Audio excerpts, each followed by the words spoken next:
So, dumaan kami dito sa ano to? Peanut processing. Remis? Remis Peanut processing. Okay, sa Kandanay. Sor Sikihor.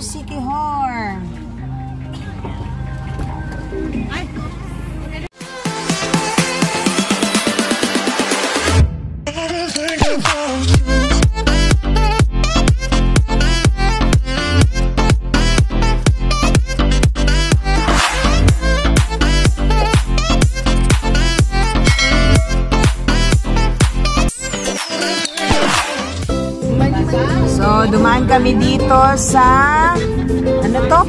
Peanut processing. Remis? Peanut processing. Okay, sa Kandanay. Sor Sikihor.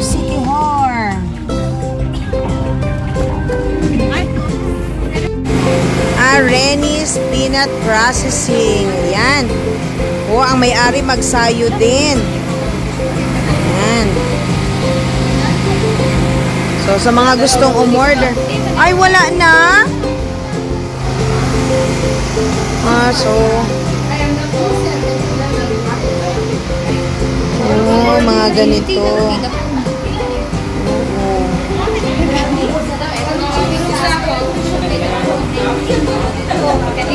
Gani, magkano ni? Ha? 40. Okay din to dito ah.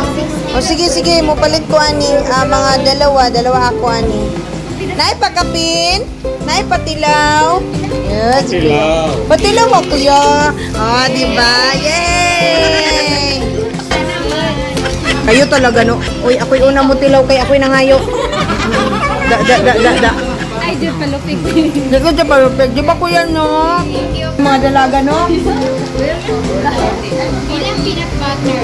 Uy, lamig pa. Uy nga.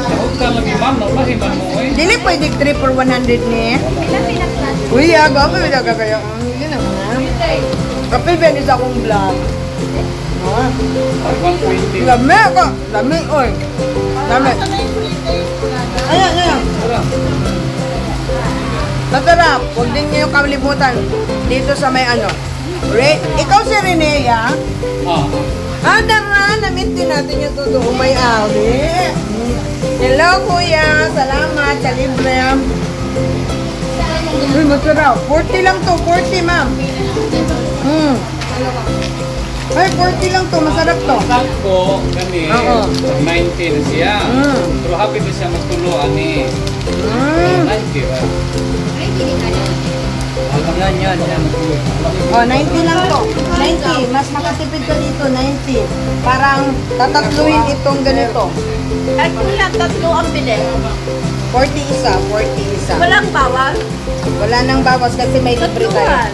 3 for 100. Wala na pirma, mura gina. Hindi, ito yung bibili ko lang. Masarap. Kuya ko sakto. Salamat, Kuya Rene. Salamat. Pag kayo ay napasyal sa pinakasentro ng Sikihor, huwag niyong kalilimutang daanan ang Renes Peanut Processing. Bukod sa mabait na si Kuya Rene, abay masasarap pa ang kanilang mga paninda. Yung mga pagkain ay hindi talaga tinipid sa ingredients. Itong product na ito naksiksik sa peanuts ay 40 pesos lamang. Meron din silang masasarap na banana chips. Hindi ko na napicturan dahil na-busy ako sa kaka-free taste. Kaya kung balak mo umorder sa kanila, ito ang kanilang contact number. Palis na kami dito sa Renes Peanut Processing na masarap na, mura pa. So, isama nyo din ito sa inyong itinerary pag kayo ay nandito sa Sikihor. So, ngayon, punta na tayo sa port. Thank you for watching, everyone!